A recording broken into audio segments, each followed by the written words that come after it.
Czy strefa druga jest najskuteczniejszym treningiem w biegach ultra i długich? Oczywiście wszystko zależy od tego, do czego się przygotowujemy. Faktem jest jednak to, że pozwala ona utrzymać bardzo wysoką objętość, szczególnie właśnie w dystansach, które znajdują się już powyżej 5 godzin czasu trwania. Dzisiaj zabieram Was ze sobą na mój trening w strefie drugiej, który wykonywaliśmy na trasie OCC w przygotowaniach do tegorocznych finałów UTMB. Czeka nas potężna robota. Zapraszam do oglądania. Trening zaczynamy dziś w Champelac i będziemy kierować się do Trientu, a później na Col de Balme. W założeniu zobaczymy w te 3 godziny. Może zrobimy około 28, 20, może 9 km. W zależności od tego, jakie tempo wyjdzie samopoczucie. Więc to będzie długi dzień. Tętno w strefie drugiej wynosi zazwyczaj między 142 a 159 uderzeń serca na minutę. Kieruje się tutaj takim RPE, aby zawierało się ono w granicach między 3 a maksymalnie 5, może 6 na niektórych podbiegach. Zauważcie, że nie chodzi tutaj o to, aby uzyskać nie wiadomo jak bardzo duże natężenie tego wysiłku, a bardziej o kumulację czasu w strefie. Tym bardziej w biegach trailowych i górskich, gdzie do czynienia mamy przede wszystkim z tą zmiennością terenu, musimy liczyć się z tym, że szczególnie na zbiegach, które są łatwiejsze, to tętno może naturalnie spadać. Trochę słów o samej trasie. Wybiegliśmy z Champelac, czyli z miejsca, w którym znajduje się pierwszy nasz punkt odżywczy, około 7-8 km trasy i skierowaliśmy się od razu, jak przed chwilą widzieliście, w dół po takiej szerokiej, szutrowej ścieżce. Następnie kawałek łatwego podbiegu i wbiegamy na taki, jak tutaj widzicie, bardziej techniczny fragment. Staramy się tutaj utrzymywać stały rytm. Jak widzicie, udaje się też tutaj pomimo tego spadku terenu utrzymać tętno. A to dlatego, że w technicznym terenie przy dużej pracy mięśniowej bardzo często mamy do czynienia z dużą właśnie tą pracą wysiłkową, mięśniową, co wymaga od nas o wiele większego zaangażowania całego ciała. Natomiast, tak jak będziecie mogli też zauważyć, to tętno u mnie będzie się w tym dniu dosyć mocno wahać pomiędzy tą granicą 140 mniej więcej 2, a 159 uderzeń serca na minutę. Myślę, że tutaj najważniejszy w takim treningu w strefie drugiej jest również początek, ponieważ nie możemy pozwolić sobie na zbytnią przesadę, jeśli chodzi o utrzymywane tempo czy o taką intensywność. Jeśli zbyt wcześnie wejdziemy na bardzo duże obciążenie mięśniowe, co może skutkować właśnie większym zakwaszeniem, możemy spowodować spadek naszej wydajności w końcowej części dystansu. Trening ten pozwala też rozwijać coś, co w obecnym świecie biegów górskich, czy ogólnie treningu wytrzymałościowego jest bardzo popularne, a więc tak zwane durability, inaczej odporność na zmęczenie. Razem z czasem trwania tego wysiłku oczywiście jego subiektywna wartość rośnie. To RPE zmienia się i zupełnie inaczej odczuwalne jest ono na początku, kiedy jesteśmy bardzo świezi, a inaczej odczuwamy je po drugiej godzinie tego wysiłku. Tu możecie zauważyć kilka pięknych kadrów. Biegło się naprawdę tego dnia fajnie pod kątem temperaturowym, natomiast warto też wspomnieć o właśnie następnej rzeczy. Wbiegamy tutaj na podbieg, który zaczyna się za Champelac. Jest to drugi, tak naprawdę większy podbieg na trasie, po tym pierwszym z Poitiers i on charakteryzuje się tym, że ma bardzo prosty biegowy początek, natomiast później wbiegamy na nieco mniej biegowe, bardziej strome fragmenty, czasami przebiegając również przez strumyki. I tutaj zaczyna się pierwsza trudność, można powiedzieć, na tej trasie i tym treningu. Zaczęło się robić bardzo, bardzo duszno i bardzo gorąco. Dzień wcześniej spadł lekki deszcz, który zaczął mocno parować, co spowodowało to, że było mocno wilgotno. Ja tego dnia jakoś szczególnie mocno się zagrzewałem, ponieważ moje parametry cieplne były bardzo wysokie. Zagrzałem się nawet do 39 stopni, jeśli chodzi o temperaturę wewnętrzną. To obciążenie, które mierzy nam heat sensor, wzrosło nawet do 3,5, więc wykonałem na tym treningu tak naprawdę jednostkę również hitu, ponieważ łącznie znajdowałem się w tej strefie powyżej 40 minut. I teraz uwaga do Was. Jeśli wykonujecie trening w strefie drugiej, możecie spodziewać się tego, że wystąpi pewien dryf tętna związany właśnie z długością, czasem trwania tego wysiłku. Natomiast ten dryf nie powinien być większy niż te 5% wartości maksymalnej, czyli powiedzmy, że przy takich 159 nie powinniście wychodzić więcej niż te 165 może. Jest to spowodowane tym, że tak jak wspomniałem, to obciążenie rośnie razem z czasem. I tak jak możecie zauważyć, tutaj zaczynając zbieg po tym drugim, największym podbiegu na trasie, moje tętno nadal utrzymuje się wysoko. Było to związane właśnie z tym, że bardzo mocno zagrzałem się na tym podbiegu i muszę też powiedzieć, że wypiłem w trakcie tego treningu ekstremalnie dużą ilość płynów. Tutaj wypiłem prawie 3 litry, więc muszę naprawdę wspomnieć o tym, że w trakcie tego treningu ważna jest również logistyka i to zaopatrzenie właśnie płynowe. Musicie pamiętać o tym, że to nie jest zwyczajne rozbieganie, więc jeśli będziecie wykonywać podobne długie jednostki na progu tlenowym w tej strefie drugiej, musicie również wziąć pod uwagę nawodnienie oraz węglowodany. Ile tych węglowodanów powinniśmy spożywać? To wszystko oczywiście zależy od Waszej indywidualnej adaptacji. Natomiast stosując mieszankę glukozy i fruktozy, jesteśmy w stanie dojechać nawet do tych 120 gramów na godzinę. Ja zazwyczaj w trakcie takich treningów, trenując jelito i przyzwyczajając się do tego, co będzie na zawodach, spożywam około 80 do 100 gramów węgli na godzinę. W warunkach startowych mogę zbliżyć się do tej wartości 120. Widać również, jak ładnie reaguje właśnie mój organizm na zmieniające się warunki. Tutaj był fragment w cieniu, jest to zbieg do Col de la Forclaz, czyli ostatniej przełęczy przed Trientem. I tutaj dzięki temu właśnie przebywaniu w cieniu troszeczkę się schłodziłem i to tętno też od razu spadło do zakładanej granicy. Czułem się tutaj bardzo dobrze, było to już nieco ponad godzinę wysiłku, natomiast owszem, zdawałem sobie jeszcze sprawę z tego, jak dużo czasu zostało do samego końca. Tutaj przebiegamy w okolicy Col de la Forclaz. Tutaj jest takie chwilowe przełamanie na podbiegu i później zaczynamy ostatni zbieg do Trientu, czyli do dużego punktu odżywczego, który znajduje się na 24 kilometrze trasy. A po drodze mamy m.in. takie atrakcje, czyli kładkę, która jest położona bezpośrednio nad drogą. Jak tutaj widzicie, widoki są przepiękne, ale również stwarza to trochę trudności. No i wspomniana logistyka, jeśli chodzi o wodę. Tutaj na punkcie, gdzie normalnie będzie punkt właśnie odżywczy w Triencie, jest takie źródełko, na którym zatrzymaliśmy się z Marcinem, żeby uzupełnić płyny przed dalszą częścią trasy. I znajdujemy się na kolejnym podbiegu. Wybiegliśmy z Trientu, teraz kierujemy się do Col de Balme i ten podbieg jest chyba najtrudniejszym na trasie. Tak jak zaraz zobaczycie, tu pierwsza sprawa bardzo mocno grzeje, a druga sprawa, jesteśmy również narażeni na to, że jeśli przesadzimy w pierwszym fragmencie trasy, to w drugim możemy odczuwać pewną trudność z utrzymaniem w ogóle tego zakładanego tempa. Stąd też to moje powiedzenie o tym, że warto jest zwracać uwagę na tą wstępną intensywność i żeby nie przesadzić na samym początku. Tu wypiłem na tym podbiegu bardzo dużo, a zaraz będziemy zbliżać się chyba do najciekawszego fragmentu tej trasy, na którym utrzymanie intensywności jest dosyć trudne, nie ze względu na wysiłek, a ze względu na charakterystykę terenu. Po głównej części tego podbiegu, na której wbijamy się na te 2000, jak widzicie tutaj 160 metrów, następuje taki bardzo długi trawers do Col de Balme. Ten trawers jest trudny ze względu na jego techniczność. Nie mamy tutaj możliwości utrzymania takiego stałego rytmu. Tu bywają takie zaskakujące fragmenty, jak tutaj na przykład, gdzie trzeba trochę zejść po tej skale i szukać swojej ścieżki. Trzeba bardzo uważać na to, gdzie stawia się kroki. Trzeba bardzo uważać na to, jaką wybieramy ścieżkę, a jednocześnie utrzymywać tą wyższą intensywność wysiłku.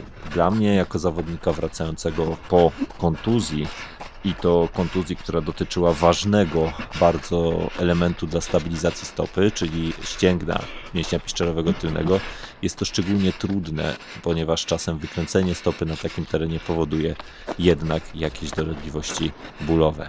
Niemniej jednak na tyle, na ile możemy, staraliśmy się z Marcinem utrzymywać tutaj taką stałą intensywność.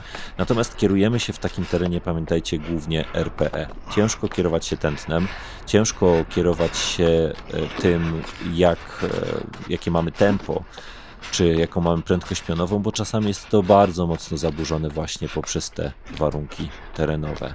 Pomaga tutaj jednak to, że Marcin właśnie biegnie z przodu i on wybiera też tą trasę. Dla mnie, tak jak wspomniałem, jako osoby, która nie zbiegała przez znaczną część sezonu, taka pomoc jest bardzo istotna i dzięki temu ja również jestem w stanie trochę przełamać te swoje bariery psychiczne w głowie, no i polecieć właśnie trasą zawodnika, który ma o wiele większą pewność akurat w tym terenie.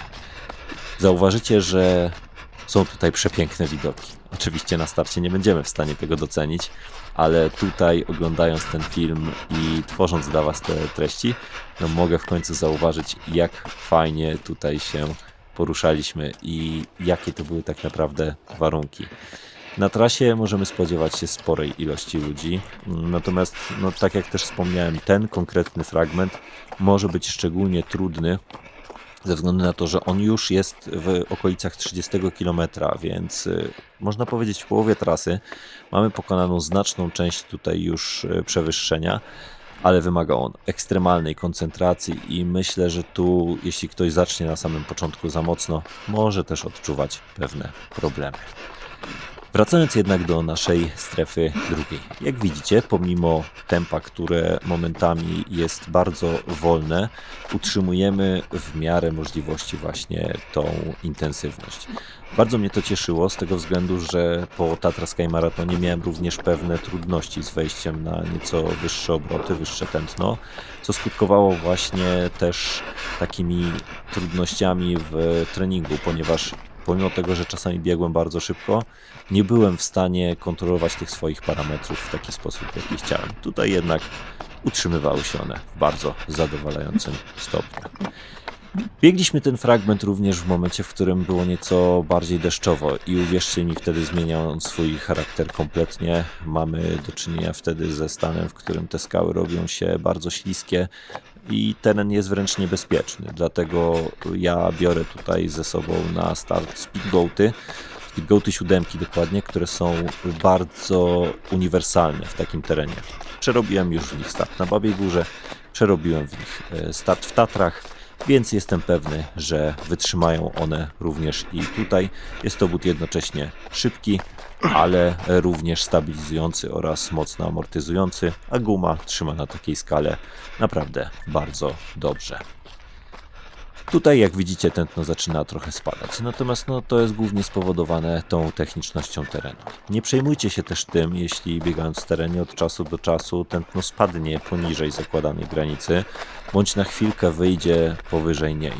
Liczy się tutaj tak naprawdę średnio ten czas przebywany w strefie i jeśli ta strefa druga zostanie przez Was utrzymana przez cały ten czas, będzie Wam również znacznie prościej później dobrać sobie tą intensywność również na zbiegach.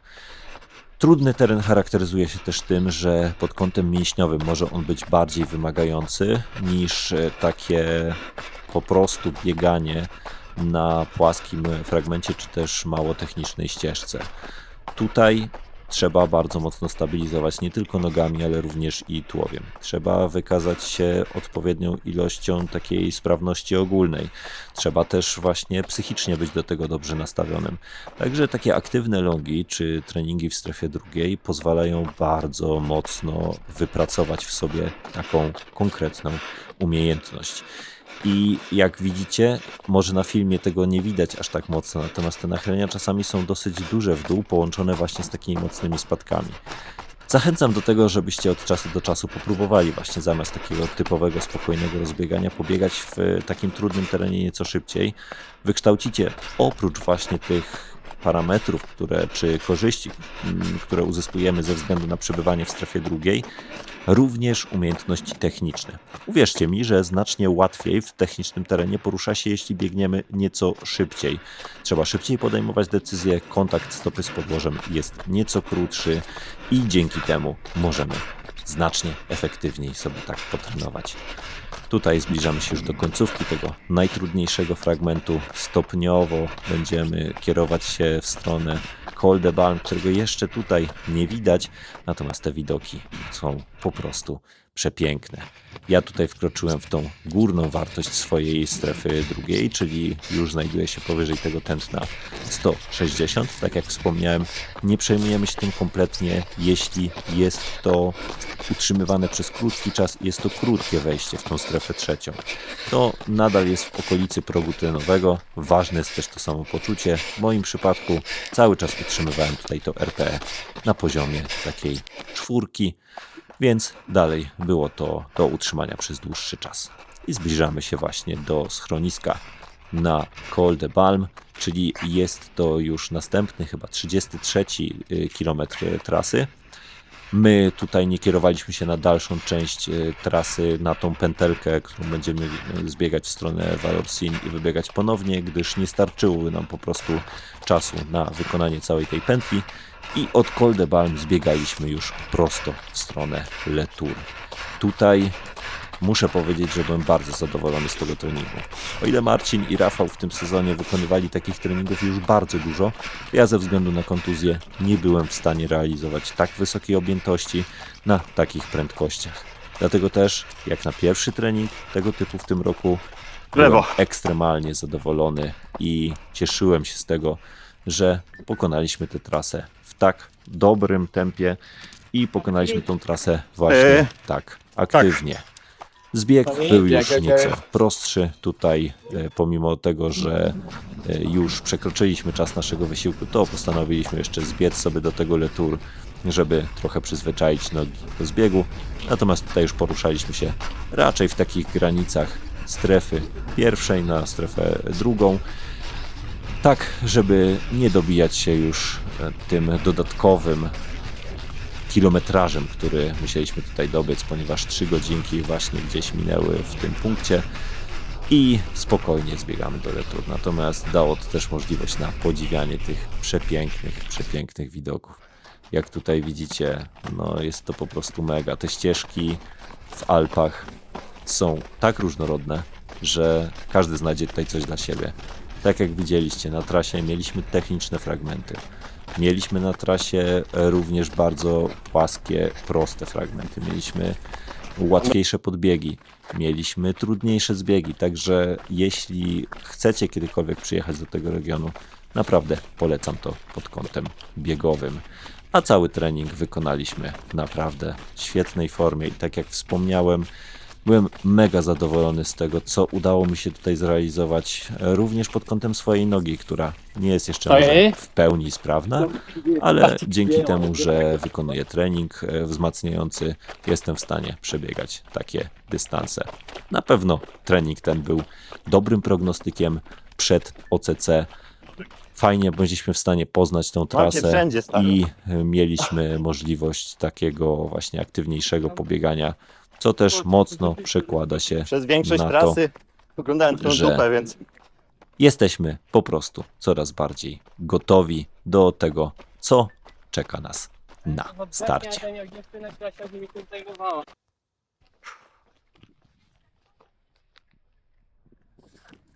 to była naprawdę dobra, jakościowa jednostka. Wyszło 3 godziny 10 minut około, 3 godziny 13 minut. Średnie tempo 6,25, ponad 30 km. Średnie tętno 151, więc naprawdę było aktywnie. Dodatkowo duża część trasy była na wysokości. No i ta część trawersowa do Col de Balme naprawdę trudna technicznie. Biegniemy ją po raz drugi. Trzeba się tam dosyć mocno skupić. Całość treningu ja dzisiaj akurat też trochę czułem, że grzeje się mocno.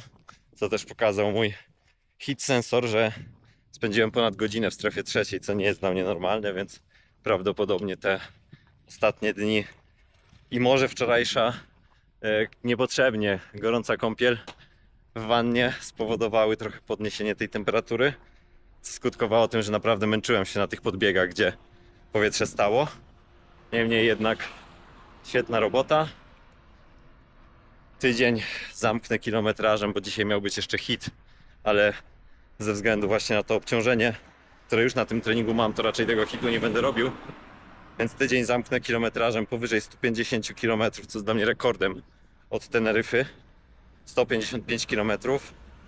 No bardzo fajnie. Nogi wytrzymują.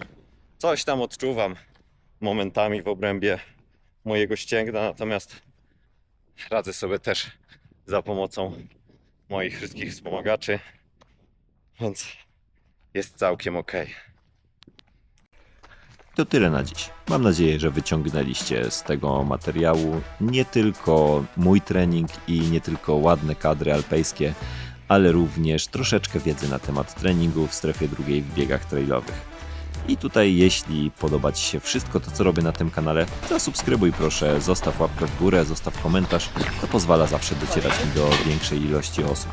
A jeśli cenisz te treści, które prezentuję na kanale, które tworzę nie tylko w kontekście biegania, ale również w kontekście prewencji, czy też w kontekście fizjoterapii, rozważ proszę wsparcie mnie na Patronite, gdzie będę mógł otrzymywać takie właśnie bezpośrednie wsparcie od wszystkich moich patronów.